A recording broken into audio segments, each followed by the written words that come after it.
Voilà, donc pendant que nos invités viennent nous rejoindre pour cette table ronde, en fait, on voulait creuser encore un peu plus cette thématique avec celles et ceux qui vivent justement et qui arpentent les sentiers du marketing sportif au quotidien. Et donc avant de commencer, vous présenter un peu nos invités. Notre premier invité, on ne le présente plus. L'une des légendes de la course au large avec 5 tours du monde en solitaire, dont le dernier épique qui a marqué les esprits tant par la performance sportive que par l'aventure humaine dont on parlait avec Tom à l'instant.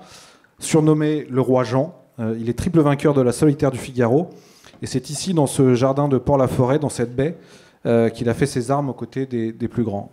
Jean Le Cam, merci d'être parmi nous aujourd'hui. À vos côtés, un autre marin d'exception. Après un tour du monde en solitaire achevé en 2006, il est à l'origine d'aventures toujours plus humaines, le défi intégration, la team Jolokia, toujours dans le but de partager les valeurs de la diversité et du bonheur collectif. Puis vous vous engagez dans la course au large à l'occasion, entre autres, de la Transat Jacques Vabre en 2015, puis votre première participation au Vendée Globe en 2016, que vous terminerez à la 9e place. Accompagné ou seul, vous naviguez et prônez toujours l'union dans la différence. Éric Bellion, merci d'être parmi nous. Et enfin, Michael Le Goslès, directeur de la communication du groupe Keguiner. L'histoire du groupe Keguiner dans la voile débute en 2012, si je ne m'abuse, avec une entrée fracassante dans cet univers en remportant la solitaire du Figaro, donc en 2012, avec Yann Eliès. Cela fait désormais plus de 10 ans que vous êtes engagé dans le sponsoring voile, aux côtés de grands noms de la course au large. Michael, merci de venir nous partager votre témoignage. Alors, juste une petite précision, on a oublié quand même de préciser que Michael, en même temps, est animateur de la Brest Marketing Academy dans le Nord Finistère, avec Nathalie. Donc, voilà, une précision importante, parce que vous pouvez le retrouver, du coup, régulièrement lors des rencontres. Messieurs, merci beaucoup. Du coup, on va commencer avec une première question. Hein. On l'a vu à travers les 2 premiers intervenants qui sont intervenus ce matin. Et puis, plus largement, on le voit même... avec d'autres sports, on voit que le marketing a quand même beaucoup évolué ces dernières années. Si on prend l'exemple même du football, entre des budgets et des financements qui sont exorbitants, des exigences de plus en plus fortes, une surmédiatisation parfois de certains sports. En quoi est-ce que vous considérez, vous, que le marketing a eu un impact sur votre sport, la voile, et plus particulièrement, qu'est-ce que ça a pu changer dans votre manière d'aborder justement un projet de course au large? Ce qui a évolué, c'est surtout les vitesses de communication par satellite déjà. Parce qu'il y a une quinzaine d'années, on pouvait pas, c'était très difficile d'envoyer des images, des films, etc. Donc la vitesse de communication par satellite a quand même changé beaucoup de choses dans l'accessibilité des courses et du suivi des courses par le grand public. Donc avec la création notamment des sites où on peut suivre les courses vraiment heure par heure. Ça, c'était quand même un des facteurs qui a donné de l'éclairage à ce sport, parce qu'on est quand même loin de tout, etc. Donc ça, c'est certain que ça a donné vraiment un élan au suivi des courses par le grand public. Et ensuite, c'est vrai que après, voilà. Bon, on fait quand même des courses qui, notamment le Vendée Globe, qui est normalement sans assistance. Donc forcément, il y a un moment où, quand les vitesses de communication doublent tous les 4 ans, et là ça va être encore le cas cette année, le problème qu'il va y avoir, c'est la notion de non-assistance. Parce que forcément, au dernier Vendée Globe, par exemple, il y avait des petits groupes qui étaient connectés 24/24 en WhatsApp. Donc on peut se poser des questions sur le fait justement la problématique de non-assistance qui va devenir de plus en plus exacerbée avec les vitesses de communication qui augmentent vraiment beaucoup. Donc ça, je pense qu'il faut quand même faire attention dans le futur à ce que de rester quand même... cette notion de non-assistance va être un gros sujet dans le futur. Ou alors on décide que c'est autorisé. Ça, c'est une chose, mais il ne faut pas se voiler la face. Si c'est interdit, c'est interdit. Et donc, si ce qui est interdit, il faut pouvoir voilà. Bon, je suis un petit peu en dehors du sujet. Mais c'est vrai que, notamment le Vendée Globe, ça a explosé en termes de retombées médias depuis tous les 4 ans. Et tous les 4 ans, ça double, vous disiez. Oui. Voilà, ouais. C'est quand même... voilà. Après, on a eu l'histoire du Covid, où c'était vraiment la dernière édition, où tout le monde se posait la question, est-ce que l'organisation fait le départ ou pas? Donc cette période-là, ils ont choisi de garder le cap et de donner le départ. Et je crois que dans des périodes où les gens, quelque part, n'ont, en termes de communication dans les médias, etc., il n'y a que des soucis, que des problèmes. Les gens, ils en ont peut-être un peu marre aussi d'allumer la radio. Bon, ça a toujours été le cas, mais ça ne s'améliore pas, je trouve. Donc, à un moment, je pense que nous, on fait partie aussi en moyen de communication, on va dire, de quelque chose qui, quand même, est intéressant et non pas... Il faut y veiller, d'ailleurs, dans le futur, à ce que ça reste quand même quelque chose de naturel et quelque chose qui ne soit pas, je dirais, trop orienté justement par rapport au marketing, etc., au prévisionnel. Il faut savoir qu'il y avait quand même des équipes qui avaient pré-tourné des images parce que leur service marketing avait dit qu'il fallait tourner des images avant la course et qu'ils allaient distribuer des images. C'est comme si on vous mettait...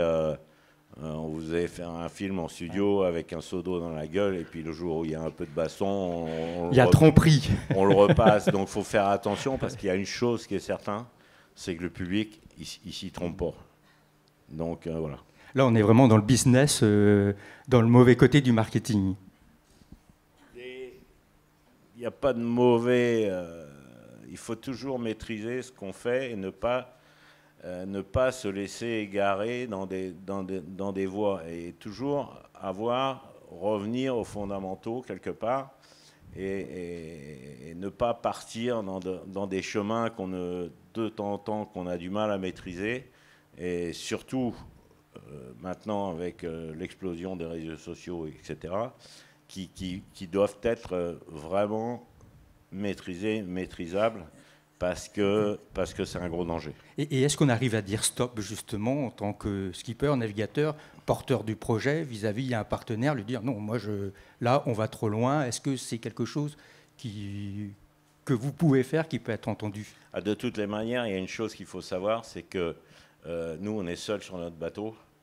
Donc les boutons on-off, c'est nous qui les allumons et les éteignons. Donc de ce côté-là, on peut avoir des pénalités si on ne remplit pas le quota des images, etc., toutes les semaines. Mais vous pouvez faire ce que vous voulez. C'est l'intérêt d'être tout seul, loin de tout le monde. Il n'y a personne qui va venir vous chercher. Il n'y a pas des gendarmes qui vont frapper à votre porte. Là, de ce côté-là, vous êtes peinard. C'est pour ça que les gens, de temps en temps, qui disent... ah ouais, mais on s'entend plus, on a trop de communication, etc. Mais tu fais ce que tu veux. Si tu fais off, et c'est fini. Et puis, donc ça, c'est une forme de liberté, il faut l'accepter, mais il faut pas se plaindre, il faut la gérer. Et là, tout seul sur un bateau, nous, on est vraiment... il n'y a personne qui peut nous dire quoi que ce soit. Donc, voilà. Parfait, merci. Et du coup, votre regard sur l'impact que peut avoir le marketing dans votre sport et surtout sur la gestion d'un projet. Comment est-ce que vous le percevez? Déjà, je crois que la course au large, on est quand même un sport vachement à part au niveau du marketing. Parce que c'est d'abord un sport avec un angle humain de plus en plus prononcé. En fait, il y a le résultat, d'accord, mais il y a aussi l'exploit humain, les valeurs humaines. Et ben, on voit avec le Vendée Globe, hein. Jean, il n'a pas gagné le Vendée Globe, il était à 2 doigts, et il n'a pas gagné le Vendée Globe. En revanche, c'est le champion toute catégorie du marketing et de la communication du dernier Vendée. C'est parce que dans la voile, il se passe un truc. Moi, j'ai l'impression que la course au large se sépare quelque part des autres sports collectifs ou individuels, où c'est pas le palmarès, c'est pas le résultat qui compte, c'est la manière de le faire aussi. Et donc ça joue énormément, je pense, sur le marketing aujourd'hui de la voile. On voit qu'il y a de plus en plus les entreprises s'intéressent, mettent en avant des valeurs humaines, des engagements humains. Il y a de plus en plus d'associations qui s'affichent. Il y a de plus en plus d'entreprises qui décident de communiquer via le média d'une association pour se mettre en valeur, comme moi je trouve ça très très bien. Ou des entreprises qui arrivent avec des engagements humains ou environnementaux forts et ils trouvent la voile pour les véhiculer. Donc ça existe dans d'autres sports, évidemment, il n'y a pas que la voile, mais je trouve que sur la voile, c'est vraiment le sport numéro 1 qui pèse ça. Et donc ça arrive en plein cœur. Moi, j'ai pareil pour moi, parce que comme un seul homme, on véhicule la promotion de la diversité dans le collectif, dans la performance. Et donc forcément, ça marche bien. Et je pense que les entreprises en demandent de plus en plus.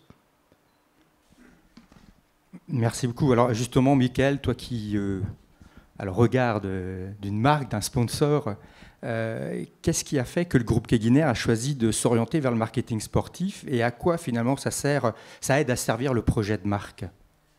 On a décidé de se mettre dans le marketing. On était déjà dans le marketing sportif, mais plus côté football, parce que ça correspond aussi aux clients qu'on a dans le bâtiment, les artisans, les entreprises générales.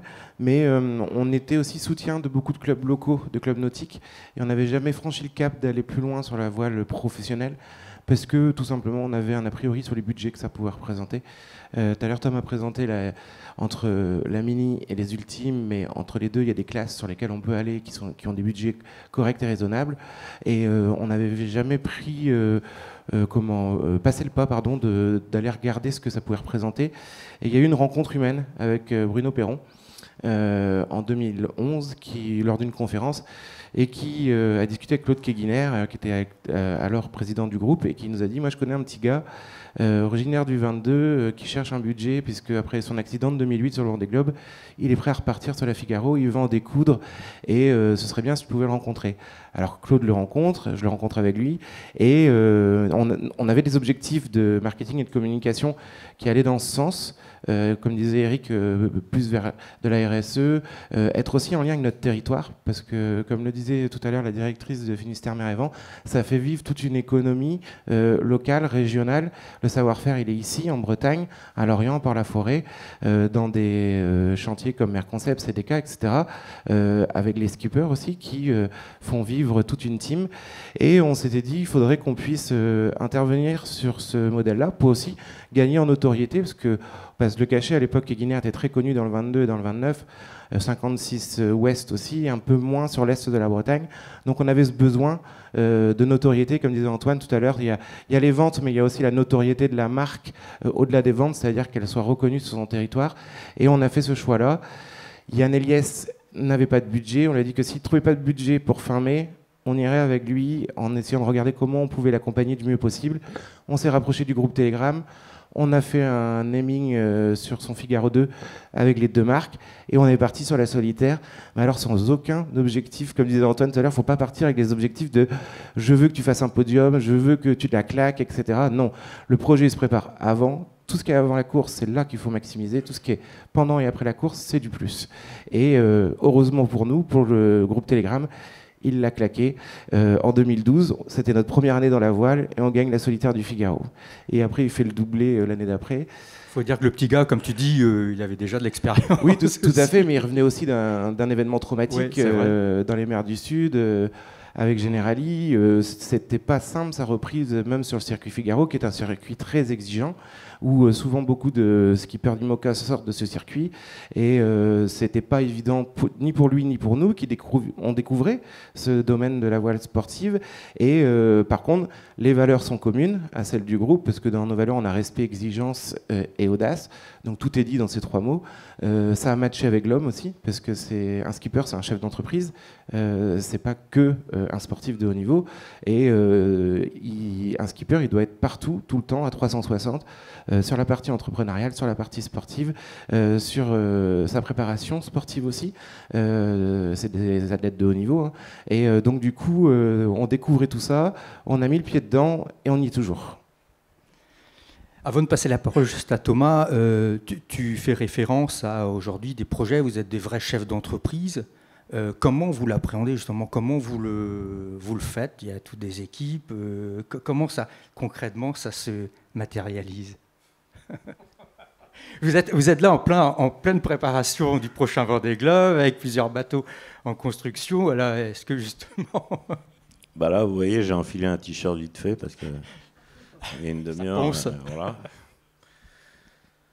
Donc, bon, après, il y a des différentes façons de gérer chaque projet. Moi, pour ma part, je suis assez dans la technique, on va dire. Et c'est vrai que là, par exemple, là sur le bateau d'Eric, on doit être une quinzaine de personnes à peu près. Donc sur un projet, là, derrière, on a le projet de Benjamin où ils sont 7 ou 8 personnes.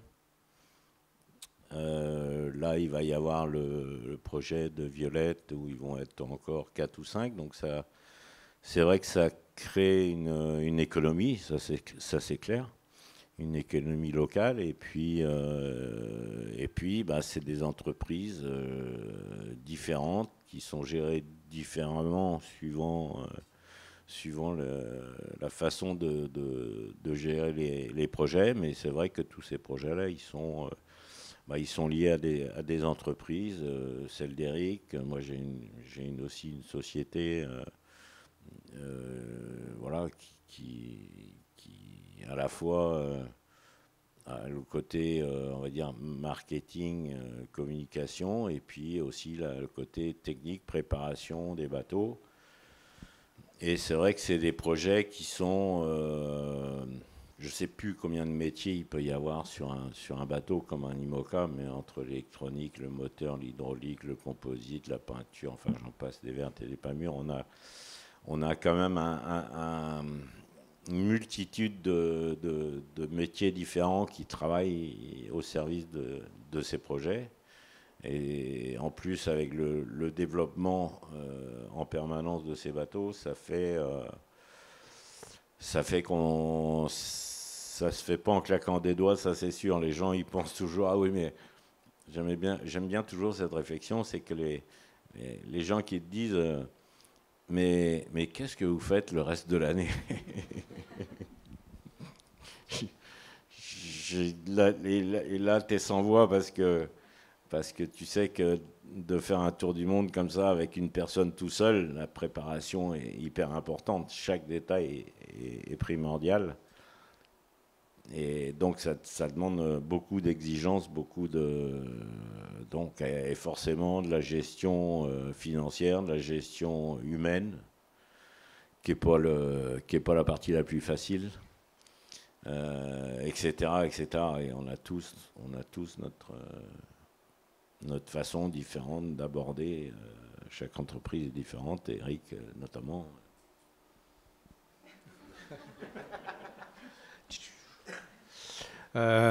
Déjà, on dort peu, comme les patrons d'entreprise. En fait, on est des entrepreneurs. Donc, tu avais cette réflexion, Jean disait que c'était une gageure industrielle, ce qu'on faisait, déjà de construire des bateaux. de les mettre dans l'endroit le plus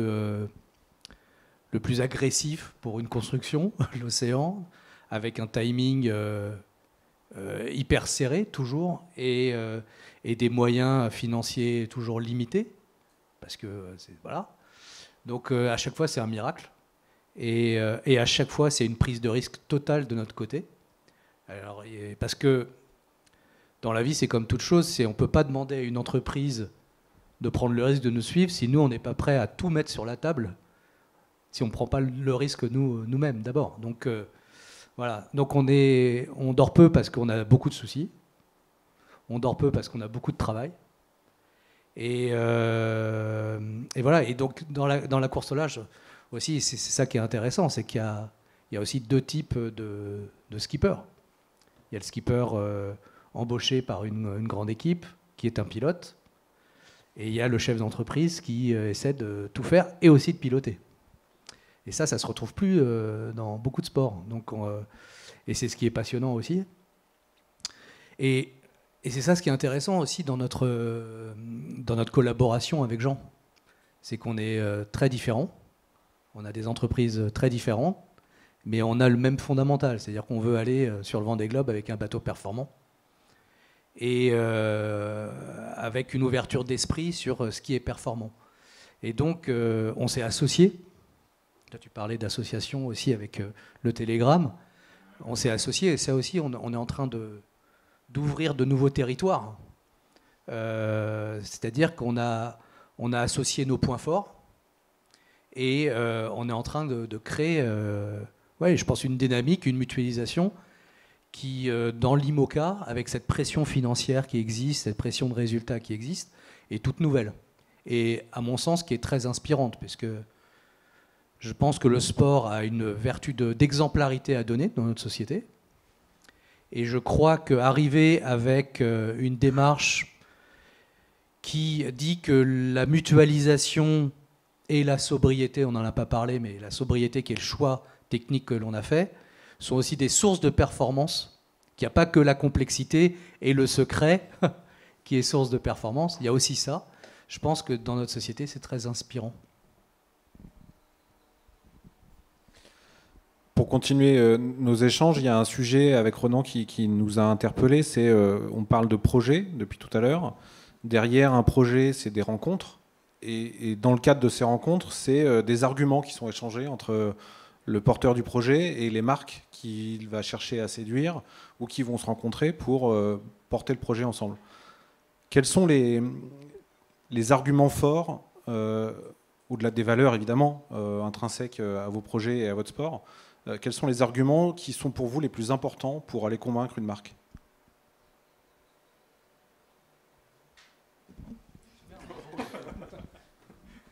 Tout le monde y passe. Nous, notre projet, par exemple, et je pense c'est vrai qu'on partage un peu on est différents, mais on partage avec Eric les mêmes. Nous, on est vraiment sur nos projets sont axés sur l'homme, sur l'humain. On est je pense à la fois Eric avec comme un seul homme, et à la fois moi au dernier Vendée Globe j'étais Yes We Can, mais qui est pas une marque, mais qui voilà. Et on est là, le prochain projet qu'on a avec le Finistère et Armor Luxe et d'autres partenaires, il est fondamentalement basé sur l'humain, sur l'être humain. Avec le Finistère, on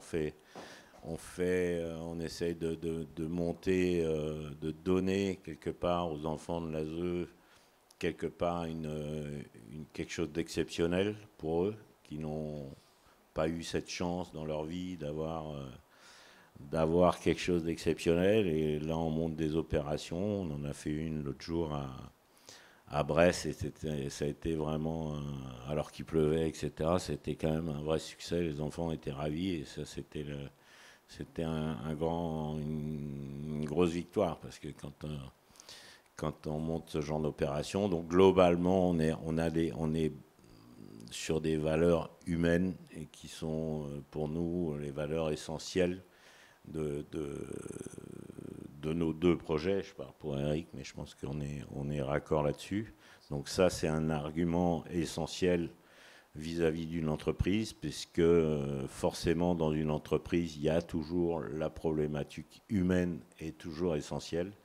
Essentielle vis-à-vis de l'interne de l'entreprise et vis-à-vis aussi de la clientèle, etc. Et je crois que les rapports humains sont de plus en plus au cœur des débats actuellement. Parce que sans les hommes, on peut avoir toutes les machines du monde, mais s'il n'y a pas les hommes derrière, il ne va pas se passer grand-chose. Donc voilà. Donc ça, c'est une des parties qui, nous, sur nos projets, sont une valeur essentielle. C'est sûr que ensuite, il y a, on va dire, tout ce qui est communication. Après, il y a la notoriété des skippers. Il y a aussi le fait que, comme disait Eric, que sur un Vendée Globe, c'est quand même quelque chose d'assez... on fonctionne avec le vent, on fonctionne avec... voilà, c'est quelque chose d'assez simple au final, puisque nous, notre métier, c'est quoi? C'est d'aller vite au bon endroit.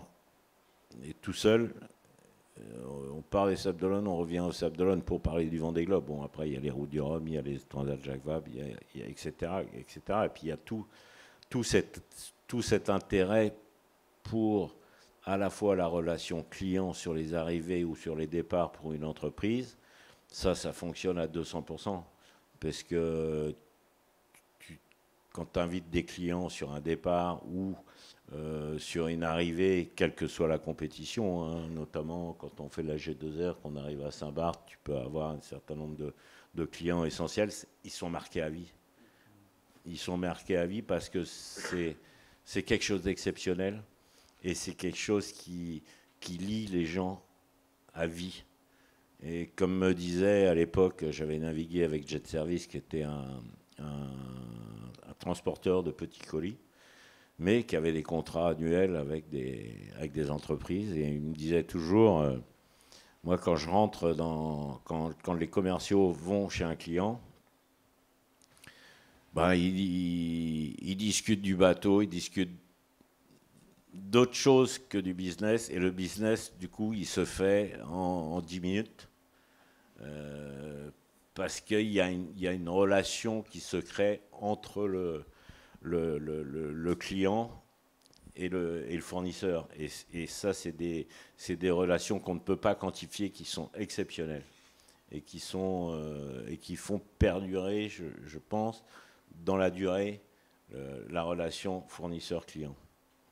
Donc ça c'est des choses qu'on a, à chaque fois que vous avez dû aussi forcément constater chez Keguiner. Après, il y a le côté, on va dire, c'est un sport mécanique, donc il y a un côté risque qu'il ne faut pas non plus occulter, il faut aussi l'accepter. Parce qu'on ne peut pas monter des projets exceptionnels comme ça avec zéro risque. Il faut pas. C'est pour ça que les projets qui sont... c'est pour ça que c'est comme un placement, il faut le faire dans la durée. Parce que forcément, ça minimise le risque. S'engager sur... faire un coup, par exemple, sur une route du Rhum, et puis arrêter derrière, je ne pense pas que ce soit le sujet. Et on voit Keguiner qui investit dans la voile sur plusieurs supports différents, mais dans la durée. Et je pense que c'est la durée aussi qui fait, au niveau communication, et là, pour le coup, en termes de notoriété, le plus bel exemple de notoriété que je connaisse, c'était quand même Fleury Michon, qui n'avait pas les moyens, qui était une toute petite entreprise que tout le monde connaît maintenant. Mais au démarrage, tout leur gain de notoriété était fait par rapport à la voile. Ils n'auraient jamais pu avoir cette notoriété-là sur d'autres supports que la voile. Et des exemples comme ça, il y en a énormément. Après, c'est sûr que quand j'avais Bonduelle, tout le monde connaissait. Eux, c'était différent. C'est-à-dire l'approche de Bonduelle, c'était pas de la notoriété, parce que la notoriété, ils avaient une notoriété à 99%. Mais eux, par contre, ils avaient un gros problème, c'est que Bonduelle, c'était petit pois carotte. Et ils n'arrivaient pas à s'en démener. On est sur un problème d'image, là. Un problème c'est-à-dire que tu parlais de Bonduelle, c'était du petit pois carotte, et puis que c'était pas du surgelé, c'était pas... et donc, ils ont développé leur gamme. Et ils avaient, le petit pois carotte avait aussi une image non qualitative. Donc, ce qu'ils essayaient de rechercher, c'était de la qualité. Et le sport qu'on fait est aussi qualitatif dans le sens que la marque qui investit dans la voile montre à la fois sa notoriété et la qualité de la marque, qui est pour certains sujets pas négligeable. Et donc voilà, quelques exemples comme ça, et il y en a d'autres. Et il y a eu, si je peux me permettre, il y a eu une autre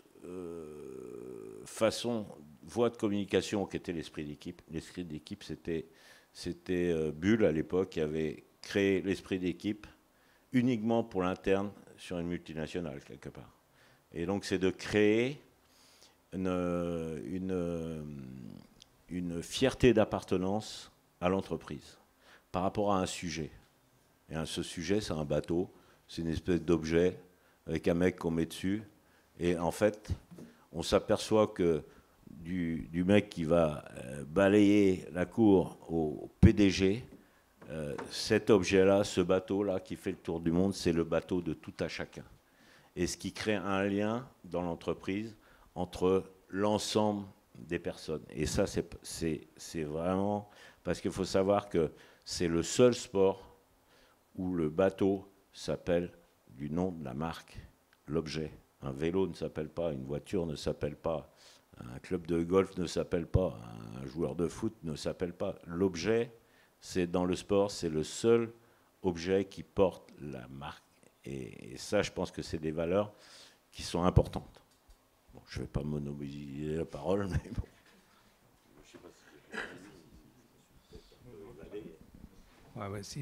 Jean a dit quasiment tout. Moi, j'ai envie de rebondir sur le temps et la qualité. C'est sûr que dans les projets voile, ça peut se faire que sur la durée. Donc déjà, c'est un engagement fort de l'entreprise, pas sur un one-shot. Et donc, tu rencontres des entreprises qui n'ont qu'une envie, c'est d'investir sur la durée. Donc déjà, c'est un autre mindset, tu vois, une entreprise qui veut juste faire des coups. Donc, tu ne t'adresses pas à tout le monde. Aussi, quand tu fais des activations avec les clients ou les collaborateurs de ces entreprises, là aussi, tu as du temps. Ce n'est pas une loge de foot où tu sais que tu as la mi-temps et tu as ta coupette de champagne, il va falloir l'optimiser avec ton commercial pour qu'il crée du lien, parce que c'est chaud. Il faut se diriger vers le client, lui prendre l'attention. Alors que là, à la voile, ce n'est pas la même chose. Évidemment, tu peux mettre moins de monde sur le bateau ou sur le Zodiac qui accompagne le bateau le jour du départ, etc. Mais tu as une journée où tu as quelques heures, tu as une émotion forte parce qu'il y a la peur. Nous, on est des... Il y a cet aspect-là. Le skipper, c'est aussi l'équipe qui tente d'aller dans l'élément le plus difficile au monde. Hein, parce que tu mets quelqu'un en slip dans l'eau, il ne dure pas longtemps. Dans le désert, il dure un peu plus longtemps. En haut d'une montagne, il dure encore un peu plus longtemps. Mais dans l'océan, tu dures quelques minutes, quoi.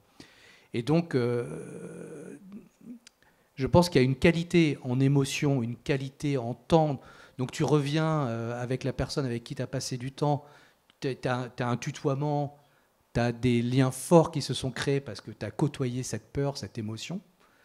Et avec des choses très, très vite. Il faut avoir fait un retour du Vendée Globe. Les gens, ils t'en parlent encore des années après. Les départs, c'est chargé, quoi. Et toutes ces courses sont chargées parce que dans l'imaginaire des gens, quelqu'un seul ou un équipage qui s'en va sur la mer, dans notre imaginaire à tous, c'est un truc de fou. C'est au-delà du sport. Et je pense que le Vendée Globe, c'est peut-être l'ultime aventure. Parce qu'il y a aucun métier, il n'y a aucune discipline, il n'y a aucun sport qui demande à une femme ou à un homme d'aller aussi loin, aussi seul et de s'infliger autant de choses, quoi. Donc je crois que cette notion de temps, elle est vraiment centrale. Et c'est vrai que si aujourd'hui dans l'entreprise, tout le monde dit que l'humain, c'est ce qui est le plus compliqué, pour ça qu'on fait souvent des choix plutôt techniques que des choix humains, et qu'on innove plutôt dans la technique que dans l'humain, à chaque fois que tu veux bouger tes collaborateurs et tes collaboratrices, leur dire prenez des initiatives, n'ayez pas peur, avançons, réglons nos problèmes, c'est vrai que la voile, c'est parfait pour ça. C'est parfait, parce que il n'y a pas, même un projet solitaire, il n'y a pas un projet qui est fait tout seul, que sur un bateau, chacun a sa place et qu'il y a des moments pour discuter et il y a des moments pour agir. Donc c'est sûr que pour une entreprise, pour raconter une histoire, pour donner des exemples, on est l'analogie parfaite. Et derrière moi, je te laisse la parole. Il y a aussi un point, c'est que les skippers sont plus accessibles que certains sportifs qui sont peut-être plus jeunes ou qui sont dans des domaines de formation où ils sont très monotâches, quoi. Et c'est vrai qu'on a un récit qui est plus facile à appréhender pour une entreprise et on peut plus se coller et comprendre les problématiques de l'entreprise et faire une passerelle. Eux, ils font 50% et nous, on fait 50% du récit pour que ça colle exactement à ce que l'entreprise a besoin. Parce qu'on est un outil, en fait, à destination de l'entreprise. Pour répondre à la question, je pense qu'aujourd'hui, la voile, il n'y a pas d'argument spécifique pour convaincre une entreprise. Ça va être une rencontre humaine, comme disait Jean, entre un chef d'entreprise à un autre chef d'entreprise, avec un projet qui peut matcher avec celui de l'entreprise, parce que les entreprises ont toutes des projets pour avancer à 3, 5, 8 ans. Et c'est là où, à un moment donné, le projet de l'entreprise, celui du skipper, match au-delà des valeurs, sur les possibilités, les enjeux, et comme le disait Eric, comme on doit construire ça sur du long terme, c'est ça qui plaît aussi aux entreprises, c'est que demain, dans des sports, souvent c'est des one-shot, on peut le voir avec certaines marques qui vont sponsoriser une équipe de foot ou autre juste pour une année parce qu'elles ont besoin de visibilité sur cette année-là, elles n'auront pas les mêmes objectifs l'année d'après. Dans la voile, on accompagne les hommes, on accompagne le projet, et ça nous permet de le faire vivre à l'interne, à l'externe, avec nos partenaires fournisseurs aussi. Là, je prends notre exemple. C'est toutes les parties prenantes qui peuvent intégrer le projet. Et là, j'ai bien intégré, parce que nous, on a embarqué tout le monde, sans mauvais jeu de mots, dans le projet de Yann Eliès à l'époque, qu'on continue à le faire avec Elodie Bonafous aujourd'hui. Mais à chaque fois, nos clients, nos fournisseurs partenaires et nos collaborateurs sont embarqués sur des hospitalités différentes, sur des activations différentes. Quand on a construit l'IMOCA en 2000, réparé l'IMOCA, préparé l'IMOCA, pas construit. En 2015, on a fait des visites chantier pendant 3 mois avec tous les collaborateurs et leurs enfants, le samedi et le dimanche. Et l'équipe de Yann s'est prêtée à ça. En plus du travail de la semaine, samedi, dimanche, on avait des groupes de 150 à 200 personnes par jour qui débarquaient avec les enfants. Et ce qui était beau, c'est que les collaborateurs, je voyais des petits qui disaient à leur papa ou à leur maman, « C'est le bateau de papa ?» Bah oui, c'est le bateau de papa, parce qu'il y a écrit Keguiner dessus, que le petit sait que son père ou sa mère travaille chez Keguiner. Et les étoiles dans les yeux du gamin, ça vaut tous les budgets comme. On va revenir sur un sujet que vous avez abordé tout à l'heure, sur le thème de un peu la communication, puisque les images sont partout. Hein. Aujourd'hui, c'est une surméditation. Merci. Il y a des communautés aussi qui se créent tous les jours.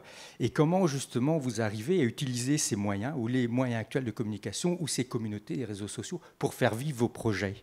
Que ça soit même une communauté en interne, des gens qui vous suivent, vos partenaires, mais aussi le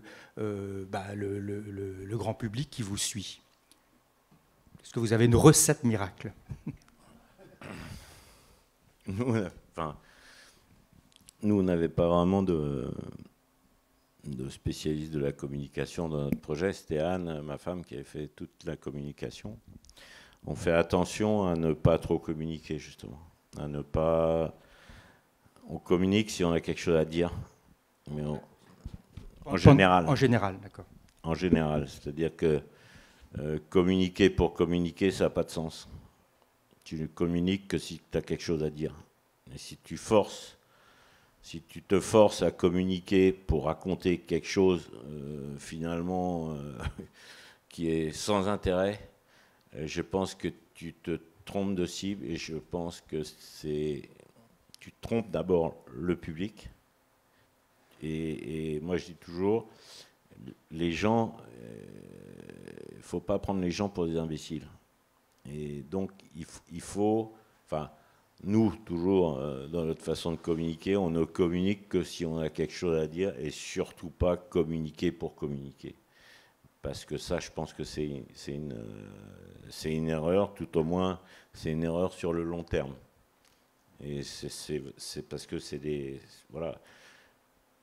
Et je pense que... Enfin, moi, j'ai jamais compris comment, au dernier Vendée Globe et aux autres d'ailleurs, moi j'ai beaucoup de gens qui me suivent, alors que je communique pas plus que ça. Les gens ils me disaient toujours, mais t'arrêtes pas de faire des images. J'ai dit non, je fais pas. Je fais pas beaucoup d'images, seulement quand j'en fais une, elle passe directement. Donc vaut mieux avoir de la qualité que de la quantité. Et il faut de la sincérité, il faut que forcément que les gens reconnaissent que les choses ne soient pas truquées, quoi. Qu'elles soient vraies. Donc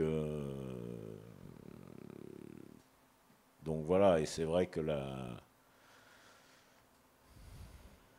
je sais pas trop, mais quand il faut.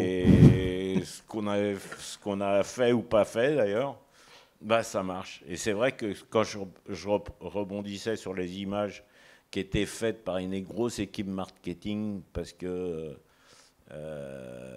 donc avait tout préparé, les images avant la course pour les injecter dans la course alors que c'était fait avant.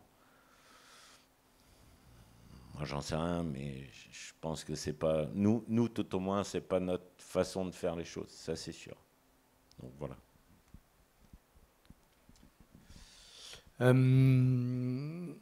Moi, je rejoins Jean. C'est sûr que, enfin, moi, je trouve la communication indigeste. Je trouve que quand on communique, c'est faut qu'il y ait la sincérité. Moi, je mettrais la sincérité avant tout. Et forcément, quand tu as quelque chose de fort qui est important et que tu le racontes, les gens se trompent pas, quoi. Et tu le dis. Et alors, ça veut dire quelque chose. Ça veut dire aussi raconter tout. C'est une bonne question. Moi, sur le dernier Vendée, j'ai raconté ma peur.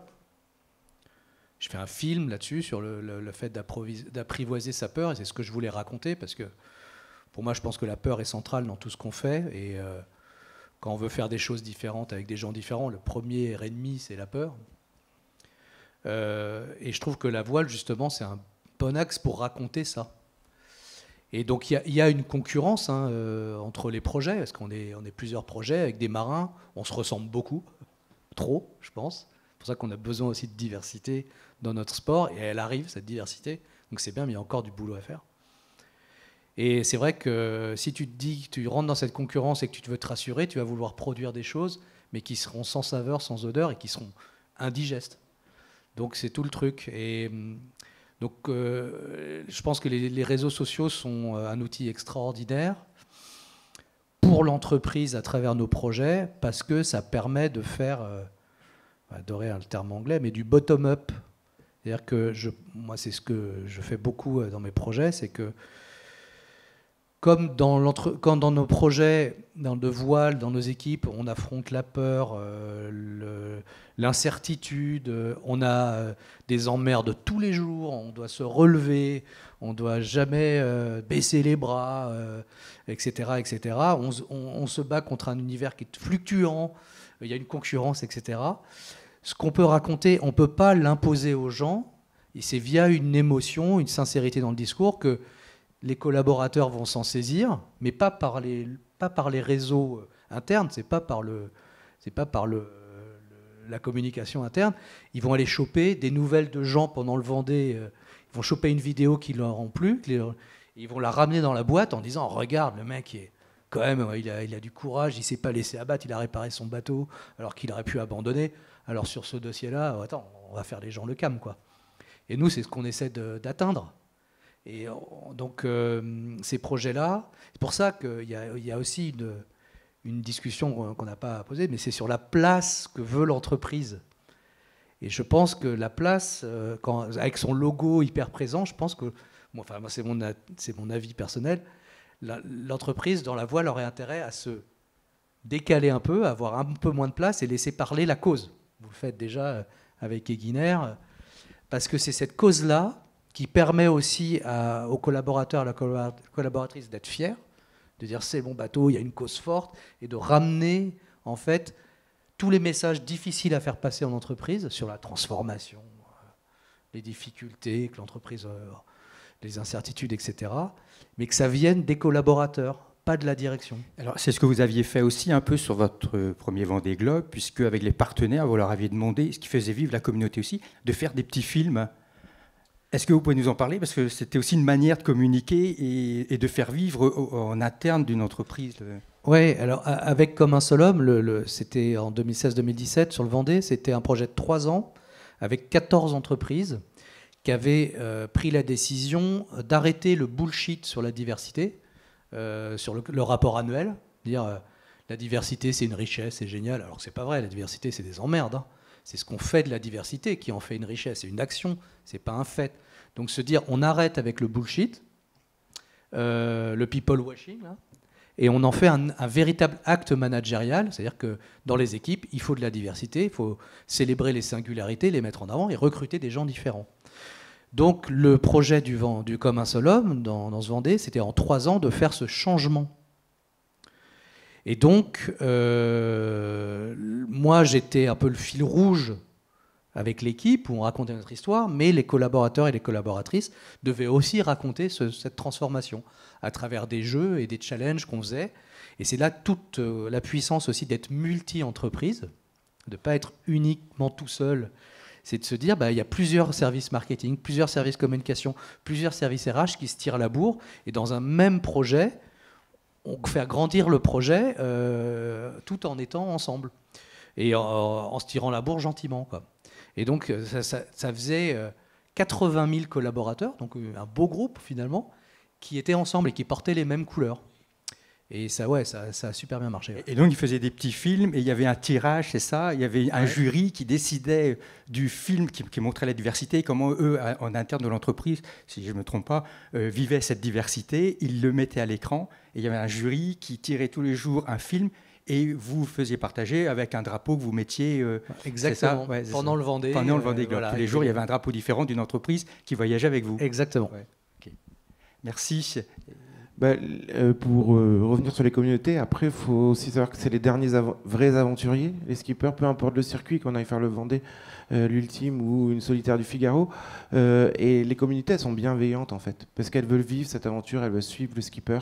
Et au-delà des marques, elles ont vraiment une bienveillance, elles veulent un peu de cette énergie et de cette vision, de se dire, ils sont à moitié barjots, de partir sur les mers du Sud, sans assistance, en solitaire, et c'est ce côté aventure qui fait que les communautés d'elles-mêmes se régulent. Il y a très peu de bad buzz dans la voile. Bon, Antoine a parlé de l'affaire Banque Populaire, mais après là c'est entre le sponsor et son skipper sur un sujet qui ne concerne pas la technique ou le projet en lui-même, c'était plus privé, et du coup à un moment donné quelqu'un a sifflé la fin de la récré, mais hormis ça, même entre teams, il y a beaucoup de respect, les teams s'entraident. Quand aujourd'hui quelqu'un, moi je me rappelle d'un dématage de Yann sur la solitaire du Figaro, arrivé à Wolfrock, c'est les autres teams qui nous ont permis, avec leurs contacts, etc., de lui ramener le mât en Irlande pour qu'il puisse repartir. Et il y a cette solidarité dans la voile, c'est intrinsèque aux valeurs que porte le sport aussi, et ça se retrouve dans les communautés qui la suivent. Mickaël, je crois que vous avez un imprévu qui va vous obliger à nous quitter un tout petit peu plus tôt. Donc je voulais vous remercier pour ce témoignage. Merci à vous. Et puis voilà, repréciser qu'on peut venir vous rencontrer dans le cadre de la Brest Marketing Academy. Tout à fait. Et voilà, sur les pontons, sur la solitaire du Figaro, au mois de août et septembre prochain. Eh bien, nous y serons. Merci Mickaël.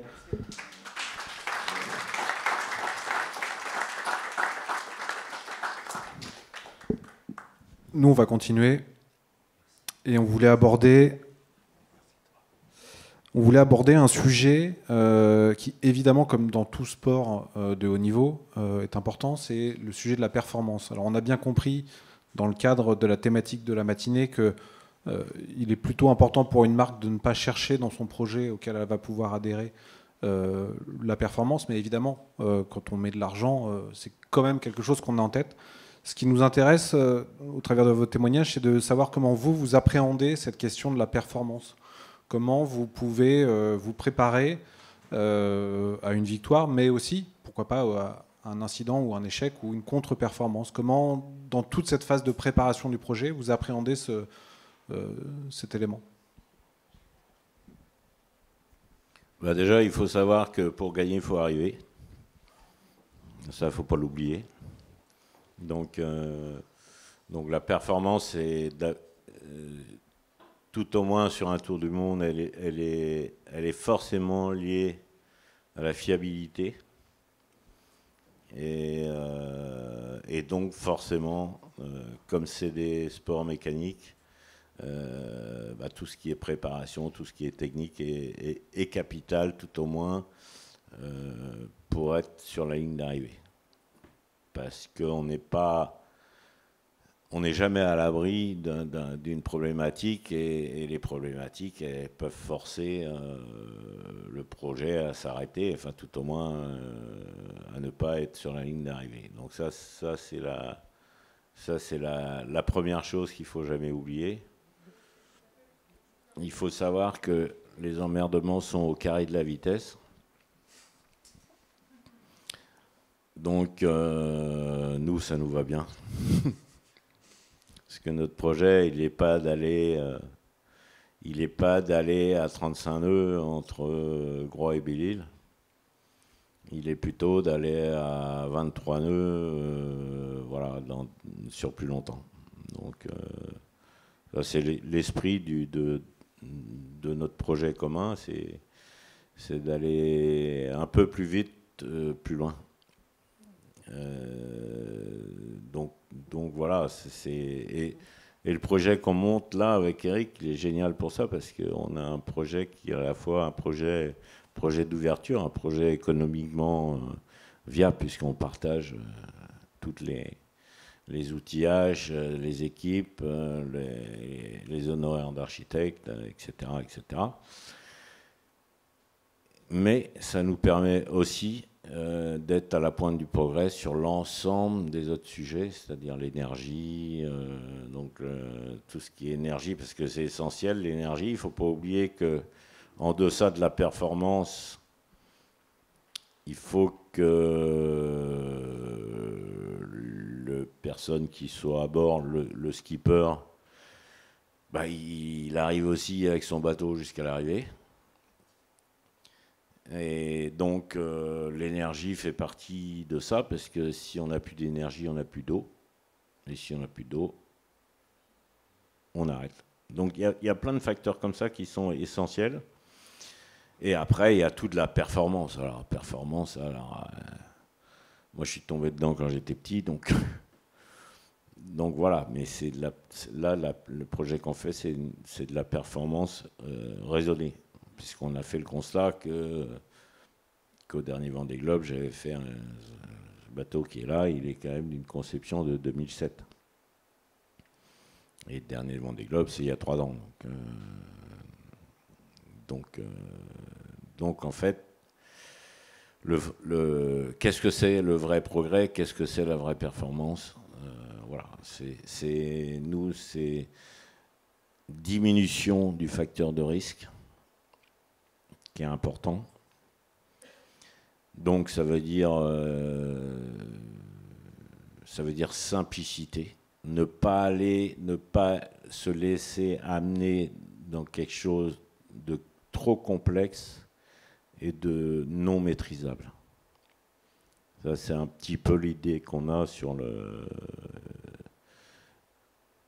et d'avoir tout ce qui est novateur au niveau de l'ensemble de la mécanique, de l'ensemble du projet, d'être à la pointe du progrès sur sur le reste et de la redondance, évidemment, donc la fiabilité, qui est le maître mot, et de ne pas aller trop vite, trop loin, parce que quand on va trop vite, trop loin, quand on se casse la gueule, ça fait très mal.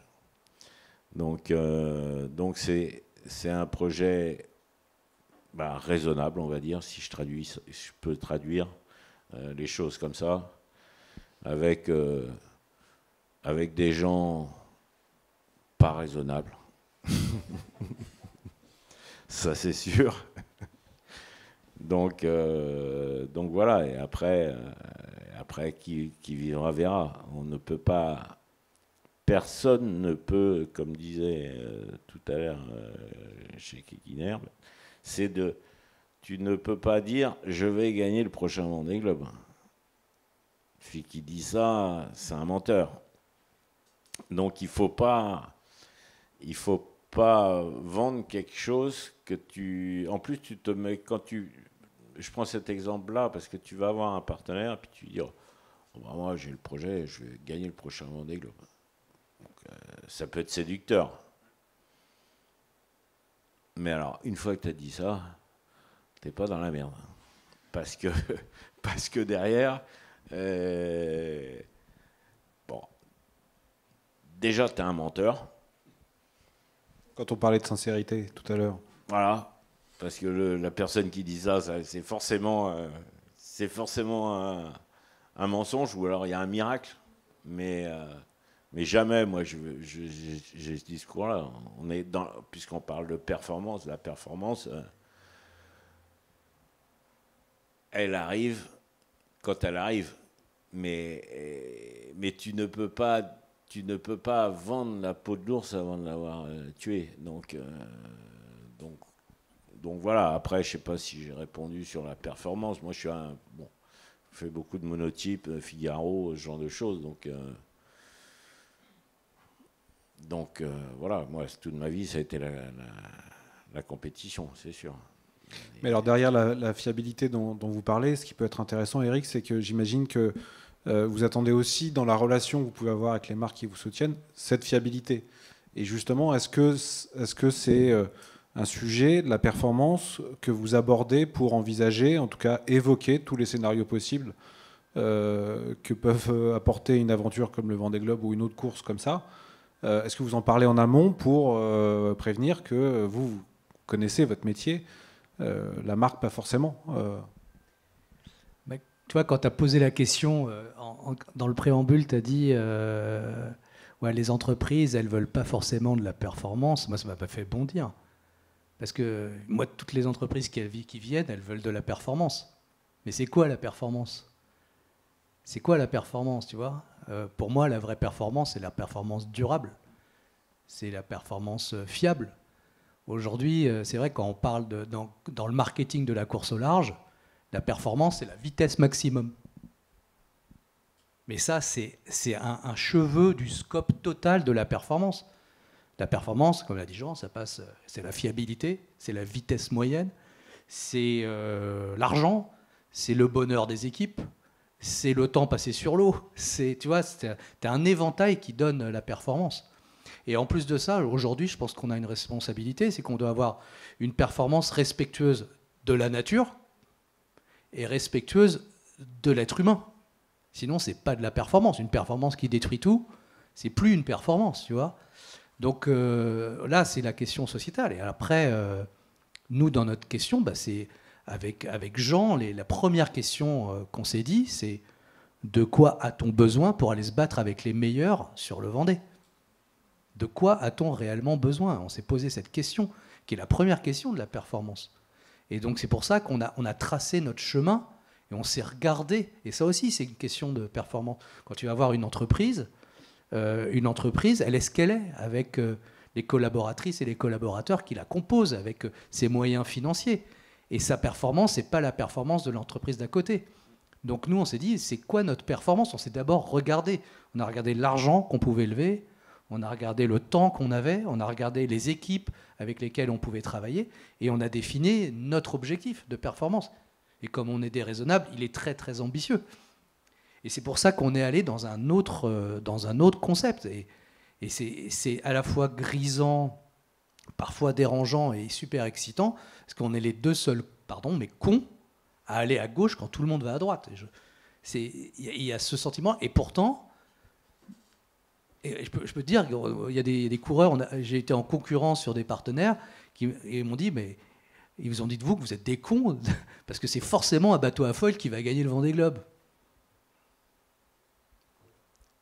Là encore, c'est quoi la performance? C'est la vitesse maximum ou c'est tout le reste? Et est-ce que la personne qui va réussir, c'est pas justement la personne qui va être capable de maîtriser une moyenne de tous les éléments qui composent la performance? Et donc nous, c'est dans ce travail-là qu'on s'est mis avec Jean. Et c'est là-dedans que Jean, en tant que technicien, il est passionnant. Et donc, et là encore, c'est le principe d'exemplarité de notre sport par rapport à l'entreprise, parce que quand tu vas voir les collaboratrices et les collaborateurs d'une entreprise, tu dis, c'est quoi la performance? C'est quoi notre performance? C'est pas forcément d'avoir la machine qui, sur le papier, va dépoter le plus grand nombre de verres. Et c'est pas ça, la performance. C'est un vrai sujet. Ouais. C'est un vrai sujet. Et c'était notre... Et tu vois, et nous, dans notre choix, on a fait un choix, tous les autres nous traitent de cons, mais dans notre connerie, voilà, on a choisi le meilleur technicien de l'IMOCA. Il n'y en a pas d'autres comme lui, des gens qui savent optimiser les bateaux. On a choisi un des meilleurs chantiers navals qui est Persico Marine, qui a construit les bateaux. Et puis on s'est associé avec David Raison, qui est un ingénieur naval de génie, quoi. Donc à chaque fois, nous, on a choisi notre voie, notre performance au maximum. Et puis après, on va voir sur l'eau ce que ça donne.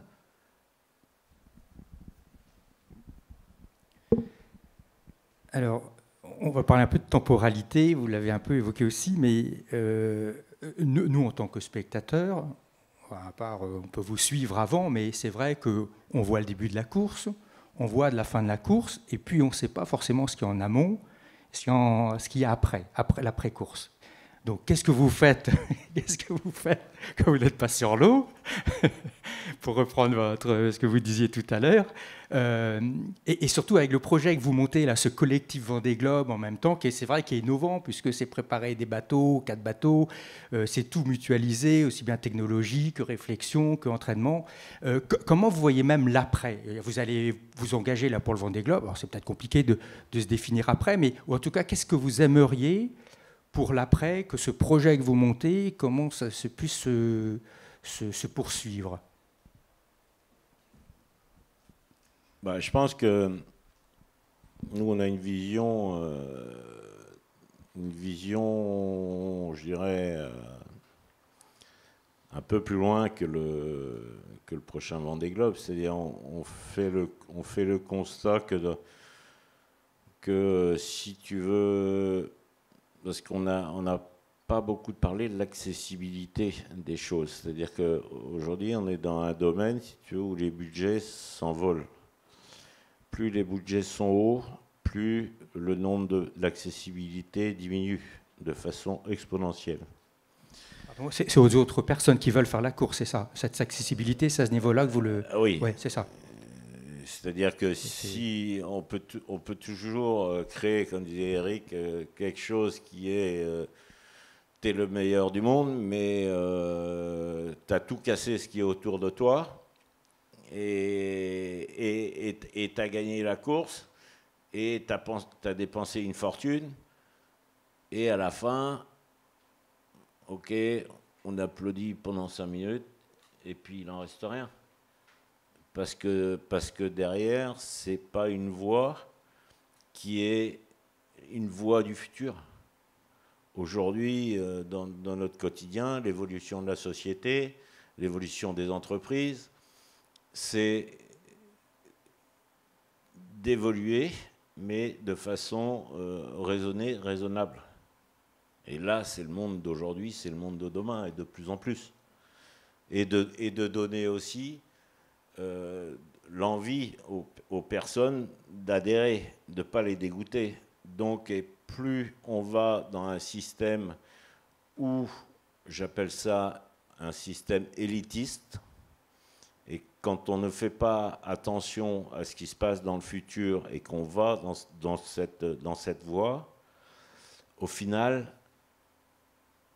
en haut, il ne reste plus que quelques personnes qui auront accès à cette espèce de Graal, si jamais c'en était un.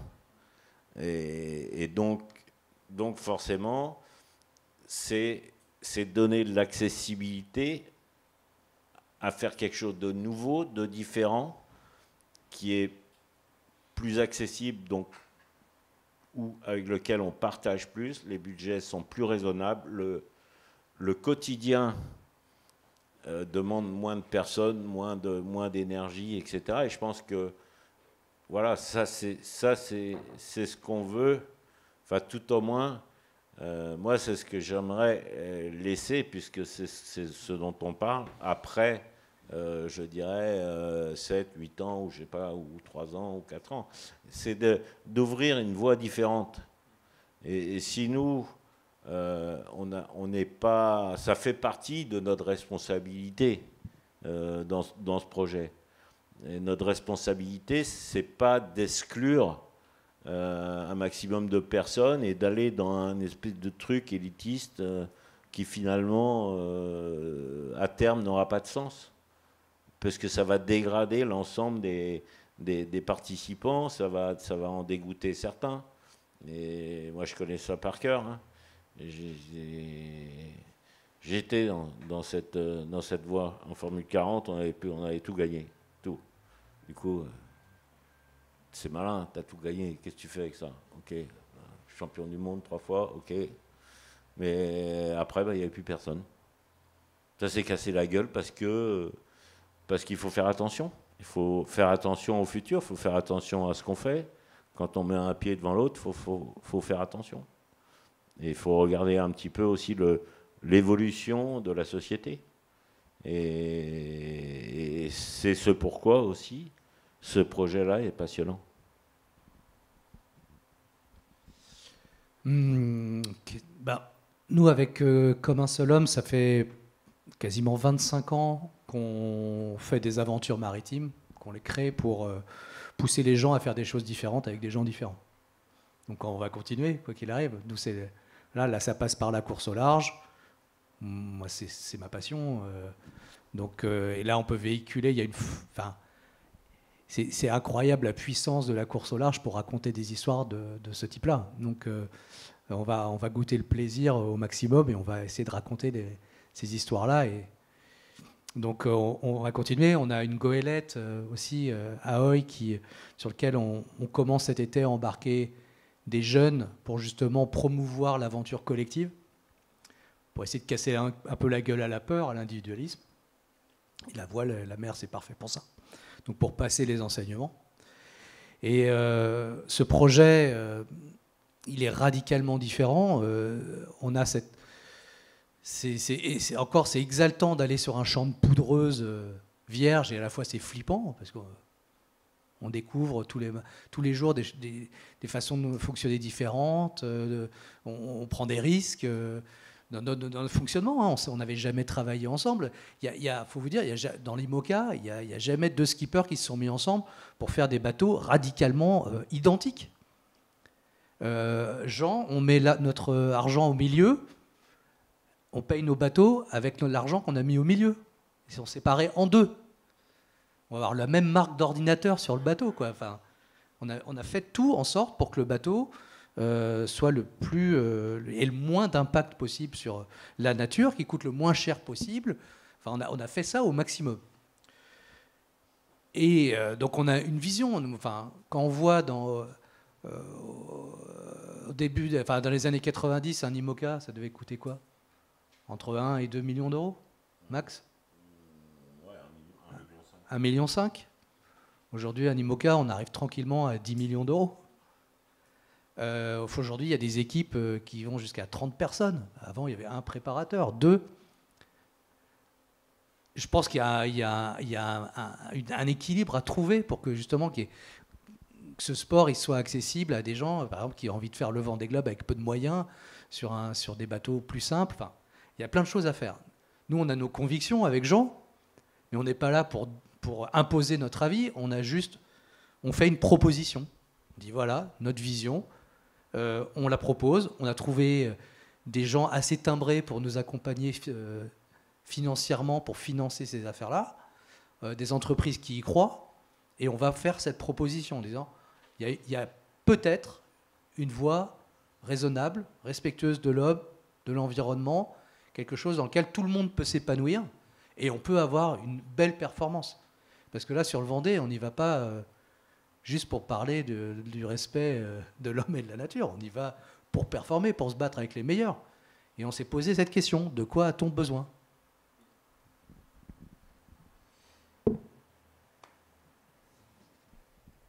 On va vous remercier, en tout cas, par rapport à nos questions à tout. Et puis, on va voir s'il y a des questions dans la salle, si cet échange a soulevé quelques questions. Nathalie.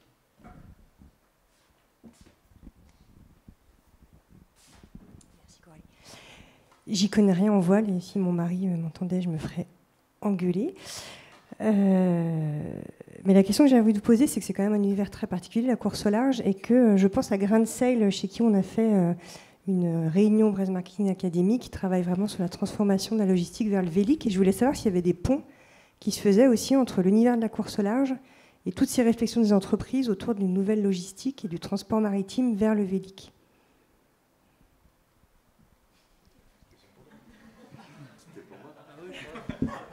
Bah, tu as travaillé sur la voile pour les paquebots. Ah oui, d'accord. Ah bah oui, ça c'est pour moi. Effectivement. Ouais, du développement. Ouais, bah là, ouais, c'est ça. Ouais. Bah c'est marrant parce que c'est vrai qu'avant, tous les transports maritimes étaient faits avec de la voile, la Compagnie des Indes, etc. Donc, et après, on est passé à la vapeur. Après, on est passé aux énergies un peu plus dures, et puis voilà, on revient évidemment avec les problématiques actuelles à des projets qui, on vient de s'apercevoir que la voile était une énergie qui faisait avancer les bateaux. Bon. Donc on réinvente quelque chose, c'est pas nouveau. Mais bon, du coup, moi, je participe largement au projet avec les chantiers de l'Atlantique sur les nouvelles voiles pour les nouveaux paquebots et même bateaux, on va dire, d'une taille assez raisonnable de 200-250 mètres.